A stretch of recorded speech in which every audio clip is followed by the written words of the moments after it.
Ever get that sense that, who we seem to be isn't quite the whole story? Like maybe there's something deeper inside, stronger, maybe freer, or even driven by these really intense passions we kind of keep hidden. No, absolutely. That idea of different layers within us and looking for a way to connect them, to unlock that hidden strength.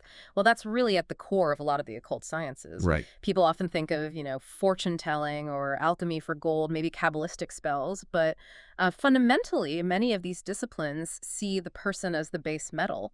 The real goal is this deep internal transformation, psychological unification, really. That's a perfect lead-in, because that's exactly what we're focusing on today. We're doing a deep dive into just one tarot card that really nails this idea of potential and inner power, the Magician. Yeah. And we've got some fascinating sources lined up, historical text, esoteric analysis, different artistic takes on this card. It's quite a range. And our mission for this dive is, well, pretty focused. We want to unpack the symbolism, the different ways the Magician cards has been understood.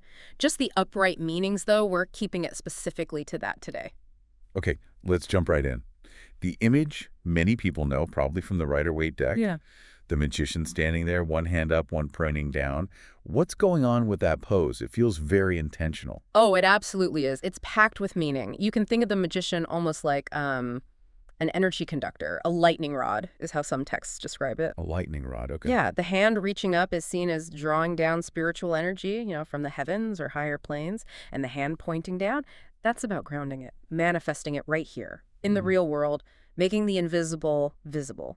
So like a bridge between spirit and, well, stuff. Between ideas and action. It kind of makes me think of those moments of intense feeling we all have sometimes. Like maybe that buzz at a concert, or the feeling when you speak passionately, or even that powerful feeling when you start a new job or fall in love, like something's flowing through you. That's a great way to put it. And think about the word inspiration, right? Its root meaning is literally filled with a holy breath. Huh. Spirit. Exactly. Spirit entering you, bringing life. Artists often talk about this, don't they? Feeling like they're just channeling something, that the inspiration comes through them, not entirely from them. It's that sense of a higher power finding expression. Okay, this is where it gets even more layered. The Magician is trump number one. And in many systems, it's strongly linked to the Hebrew letter Aleph. For listeners who aren't familiar, what's the significance of Aleph? Aleph is huge in Kabbalistic thought. It's seen as like the primordial letter, the origin point. It carries so many meanings. Being itself, mind, humanity, even God or the divine source. And crucially, it's often called the mother of numbers, the single point from which all other numbers, all multiplicity comes forth. So linking the Magician to Aleph really highlights this idea of him being about inception, about potential ready to spark into existence. That really anchors the card in something fundamental, and it sounds like different thinkers have interpreted this symbolism in their own ways over time. You mentioned someone from the 19th century. Yes, Paul Christian. Writing back in 1870, he saw the magician figure as really being the embodiment of will, pure will. Oh, that's so. Yeah, he saw this will operating on different levels.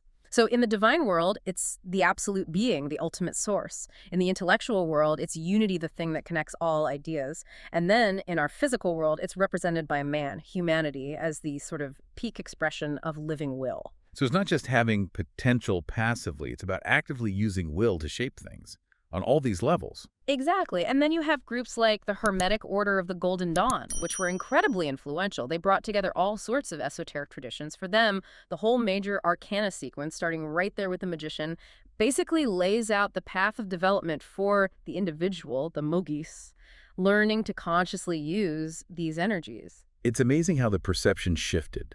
Because Yes. looking back, the earlier versions of this card, they weren't always presented as this incredibly powerful, spiritually connected figure, were they? That's such an important point. No, not at all. Some of the earlier names give you a totally different feel. Mid-18th century, you might see him called the Bagatino. Bagatino, what's that? Basically a juggler, a street performer, maybe doing cup and ball tricks. Around the same time, D. Melee called him the mountebank. Ah, like someone selling questionable cures from a cart. Exactly, or doing tricks to draw a crowd.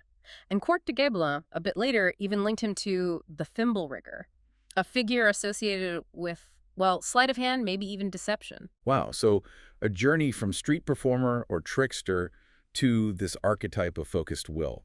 What caused that big shift in understanding? A lot of it comes down to Eliphas Levi in the mid-19th century. He was really key in systematically linking the tarot trumps to the Hebrew alphabet and Kabbalah. Ah, connecting it back to Aleph. Precisely. That connection elevated the figure, tying him into these much deeper philosophical, even cosmological ideas. It moved him way beyond just being a performer on the street corner. And he's usually shown as a male figure, but it feels important to say the qualities the magician represents, they aren't just for men. Right? No, absolutely not. That's crucial. So many esoteric paths emphasize integrating what we might call masculine and feminine energies within ourselves, regardless of gender, to be whole. The magician embodies active qualities, focus, determination, directing energy. Those are vital for anyone trying to bring their ideas or potential into reality. So when this card shows up, it can be seen as a nudge, a reminder of our own ability to create, to focus our intention, to think clearly and act decisively. These are active parts of all of us. Exactly right. And let's go back to that lightning rod idea for a second. Great. When we consciously choose to let our inner resources, our ideas, our drive, our spirit, whatever you want to call it, flow through us and guide our actions, guide our decisions, that's when we access what some traditions call magical joy. Magical joy. Yeah, that real satisfaction that comes from potential actually becoming real because you applied focused will from making something happen. That makes sense. Now, people often talk about the tarot as the fool's journey, a kind of story of growth. Where does the magician fit into that narrative? Well, the fool is often seen as the main character, starting out naive and learning through the experiences of the major arcana cards. The magician, he can be seen as that critical first step after the fool decides to embark on the journey. Okay. He represents the tools, the skills, and maybe most importantly, the will the fool needs to even get started. The ability to focus, to direct energy consciously. He's like the initial empowerment for the quest ahead. Okay, so wrapping this up then. Our deep dive shows the magician as this really potent symbol. It's about potential, yes, but also about the will to act on it. Channeling energy, connecting higher ideas with practical results. Right. Linked to fundamental concepts like LF, unity, creation. And embodying active qualities like focus and determination that really everyone has access to within themselves. And in the bigger tarot story, he's kind of the starting kit for the fool's adventure. That sums it up nicely. And maybe it leaves us, and you listening, with a final thought to chew on. Think about your own personal tools, your unique skills, talents, abilities.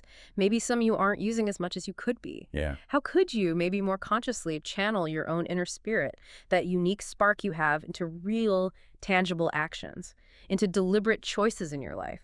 It's about focusing that intention, applying your will. You might just uncover the personal magic you're capable of creating.